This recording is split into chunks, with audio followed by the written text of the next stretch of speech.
যে এদেশের মানুষ ভোট দিতে পারে না। 17 বছর যে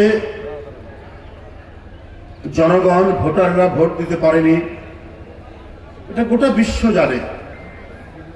কারণ জানতো যে একটা অবাধ সুষ্ঠু নির্বাচন হলে পরে এদেশের মানুষ জানে কাকে ভোট দিতে হয়। সেই কারণে জনগণের প্রতি সন্দেহ পোষণ করে শেখ হাসিনা একটা অবাধ সুষ্ঠু নির্বাচন দেননি। দিনের ভোট রাত্রে করেছেন এবং ভোটারদেরকে ভয় দেখানোর জন্য মাইকিং করে বিভিন্ন গ্রামে, সেটার এখনো তার প্রমাণ, সেই সংবাদের প্রমাণ আমাদের কাছে আছে। মাইকিং করে বলেছে যে আপনারা ভোট কেন্দ্রে যাবেন না। আমরা 2014 সালের ভোটে আমরা দেখলাম চতুষ্পদ প্রাণী ছাড়া ভোট কেন্দ্রের মাঠে কেউ নেই, ভোটার বলে। আমি তো ফিট দিয়ে রাখতে পাইছেন ফিট। এই পরিস্থিতি আমরা দেখেছি। আমরা এই পরিস্থিতি দেখেছি যখন 2018-এর বিএনপি নির্বাচনে অংশগ্রহণ করলো, শেখ হাসিনা যা আদৌ অবাধ সুষ্ঠু নির্বাচন, সকল দল মিলে নির্বাচন করবে না, তার প্রমাণ তো আপনারা পেয়েছেন। প্রায় 30-40 জন বিএনপির প্রার্থীকে গ্রেপ্তার করে ফেললেন, মামলা দিচ্ছেন ঢালাও ভাবে। একই ছিল, এটা ছিল নির্বাচন নিয়ে একটা ছিনিমিনি খেলা। সেই ছিনিমিনি খেলা আমরা শেখ হাসিনার সময় আমরা দেখলাম।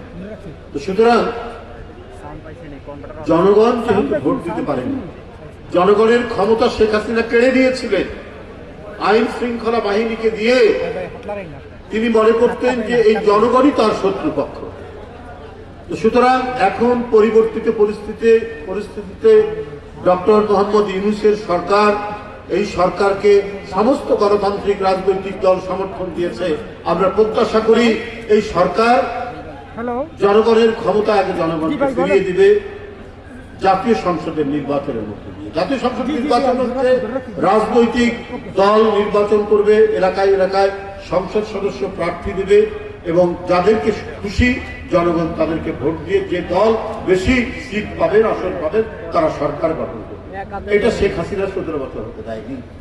তো সুতরাং জনগণের কাছে জনগণের ক্ষমতা ফিরিয়ে দিয়ে অবাধ সুষ্ঠু নির্বাচনের দায়িত্ব পালন করা হচ্ছে, মানে ডক্টর ইউনূস সাহেবের সরকারের প্রধান দায়িত্ব। এখানে স্থানীয় সরকার নির্বাচন আগে করার কারণটা কি আমি জানি না। এই কথাগুলো আসছে, এই ধরনের একটা নাকি সিদ্ধান্ত হয়েছে। তাহলে আমার আমি আগেও বলেছি, আপনারা কি তাহলে রাজনৈতিক দল যারা গণতন্ত্রের জন্য আন্দোলন করেছে, যাদেরকে দমন পীড়ন করেছে শেখ হাসিনা, তার প্রতি কি আপনাদের বিশ্বাস নেই? কারণ প্রথমে দায়িত্ব হচ্ছে যে সরকার গঠন করা, গণতান্ত্রিক সরকার গঠন করা। তার জন্য জাতীয় সংসদ নির্বাচন আগে দিতে হবে, তারাই পরবর্তী পর্যায়ে সকল নির্বাচন করবেন। এটা তো পরীক্ষাও করতে হবে যে রাজনৈতিক সরকারের অধীনে অবাধ সুষ্ঠু নির্বাচন হতে পারে। এটা দেখার জন্যও তো আগে সরকার গঠন করতে হবে, জাতীয় সংসদ নির্বাচন করতে হবে।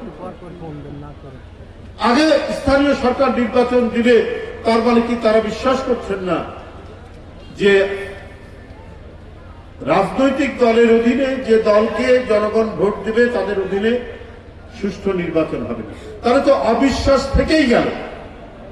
যে অবিশ্বাস শেখ হাসিনা সৃষ্টি করেছিলেন, যে অবিশ্বাসের বিরুদ্ধে এত লড়াই, এত সংগ্রাম, শেখ হাসিনা এত গুম করেছেন, এত খুন করেছেন, এত ক্রস ফায়ার দিয়েছেন, এত লক্ষ লক্ষ মামলা দিয়েছেন, শুধুমাত্র একটা আবার সুষ্ঠু নির্বাচন, আমার ভোট আমি দিব, যাকে খুশি তাকে দিব, সেই যে পদ্ধতি, সেই যে জনগণের বিশ্বাস, সেই বিশ্বাসের জন্য তারা লড়াই করেছে, তাহলে কি অন্তর্বর্তীকালীন সরকার তাদেরকে বিশ্বাস করেন না? এই প্রশ্ন তো চলে আসে।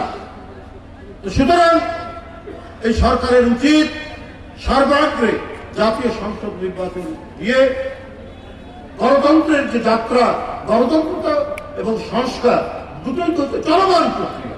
জনগণের যে দাবি যে অবাধ সুষ্ঠু নির্বাচনের জন্য আরো এই কাজ করা দরকার, আমাদের প্রশাসন পরিচালনা করার জন্য আরো এই সমস্ত সংস্কার করা দরকার, আমাদের পুলিশ সংস্কার করার জন্য আমাদের এই দায়িত্ব পালন করা দরকার। এটা তো জনগণের কাছ থেকেই বারবার এই দাবিগুলো আসবে, সেইটা পার্লামেন্টে আলোচনা হবে, রাজনৈতিক দলগুলো সেটাকে তুলে ধরবেন, এইভাবেই সংস্কার হতে থাকবে। যুগ যুগ ধরে বিভিন্ন দেশে যেখানে গণতন্ত্র অত্যন্ত শক্তিশালী, সেই শক্তিশালী তো এইভাবেই সংস্কার হয়েছে। তো সেই পথ অবলম্বন না করে অন্য পথ দিয়ে গেলে পরে আবার ঘুরে ফিরে দেখবেন যে ফ্যাসিবাদ মাথা তুলে দাঁড়ানোর চেষ্টা করবে, মাথা চারা দেবে এবং নানা কথাবার্তা সেখানে হবে। আজকে ব্যাংক লুট করেছেন $16 বিলিয়ন, তাহলে কি তাদেরই প্রত্যাবর্তন চান আপনারা? 28 লক্ষ কোটি টাকা যদি আমি $16 বিলিয়ন কনভার্ট করি, প্রায় 28-27 লক্ষ কোটি টাকা বাংলাদেশ থেকে পাচার হয়ে গেছে। আপনার এই যে কুমিল্লা দক্ষিণের সে চলে সেই পদ্ধতি, সেই ধরনের সংস্কারগুলো সম্পন্ন করেই আমাদেরকে কাজ করতে হবে। আমি বক্তব্য দীর্ঘায়িত করব না। আমি আপনাদের সবাইকে ধন্যবাদ জানাচ্ছি, অভিনন্দন জানাচ্ছি আজকের এই মনোমুগ্ধ